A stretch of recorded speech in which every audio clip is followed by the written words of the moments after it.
තාත්තා ගායිකාවක් වෙන්නම නෙමෙයි මම ඩාන්සින් කරනවා මට ගොඩක් තියෙනවා මම ඒ කියන්නේ ක්‍රියේටිවිටි පැත්තට මම හරිම ආසයි තාත්තිගෙන් තමයි ඒක ඇවිල්ලා තියෙන්නේ මට දකින්න තාත්තිවත් අරගෙන ඔයා මේ කන්ටෙන්ට් ක්‍රියේට් කරනවානේ ඔව් මම තම තාත්තිට ගොඩක්ම හැමතිස්සෙම අපි කරමු මේක කියලා මොරාල් කරන්නේ මොකද නාංගා ගෙදර තමයි ලොකුම ඉස්කෝලේ මම දන්න තරමේ ඉතින් මගේ කෙල්ලෝ දෙන්නවත් මට ඕනේ හැම පැත්තෙම අර දැන් මේ මංජු ඉන්නේ හොඳම උදාහරණේ. මංජු කියන්නේ චූටි තැන ඉඳලා අද මේ තැනට තිලාන් එක්ක ආවදින්. මට ඕනෙත් ඒ වගේ දුවලා දෙන්න එක මගේ ගෙදරිනුත් දෙන්න.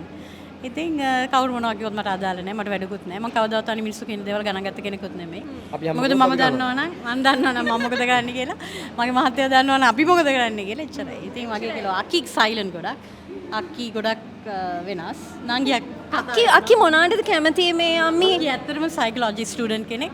තව අවුරුද්දකින් අක්කි සයිකොලොජිස්ට් කෙනෙක්.